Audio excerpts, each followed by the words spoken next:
कितना धन है? नारद मुनि ने कहा, भगवान विष्णु से पूछकर कल बताऊंगा। दूसरे दिन नारद मुनि ने कहा, 1 रुपया रोज तुम्हारे भाग्य में है। आदमी बहुत खुश रहने लगा। उसकी जरूरतें 1 रुपए में पूरी हो जाती थी।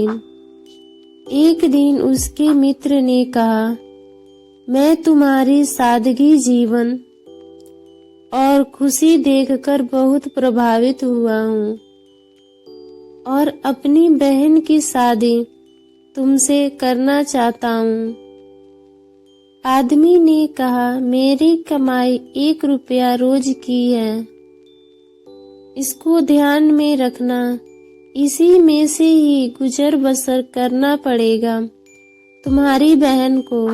मित्र ने कहा, कोई बात नहीं, मुझे रिश्ता मंजूर है।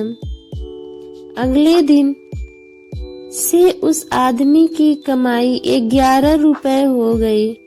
उसने नारद मुनि को बुलाया कि हे नारद मुनि, मेरे भाग्य में 1 रुपया लिखा है, फिर 11 रुपए क्यों मिल रहे हैं? नारद मुनि ने कहा, तुम्हारा किसी से रिश्ता या सगाई हुई है क्या? हाँ हुई है, तो यह तुमको 10 रुपया उसके भाग्य से मिल रहे हैं। इसको जोड़ना शुरू करो, तुम्हारे विवाह में काम आएंगे। एक दिन उसकी पत्नी गर्भवती हुई और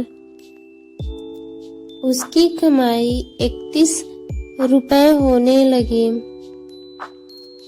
फिर उसने नारद मुनि को बुलाया और कहा, मुनिवर, मेरी और मेरी पत्नी के भाग्य में 11 रुपए मिल रहे थे, लेकिन अभी 31 रुपए क्यों मिल रहे हैं?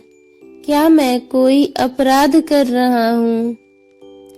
मुनिवर ने कहा, यह तेरे बच्चे के भाग्य के 20 रुपए मिल रहे हैं।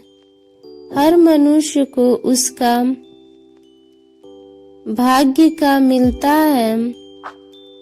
किसके भाग्य में घर में धन दौलत आती है हमको नहीं पता, लेकिन मनुष्य अहंकार करता है कि मैंने बनाया, मैंने कमाया, मेरा है, मैं कमा रहा हूँ, मेरी वजह से हो रहा है।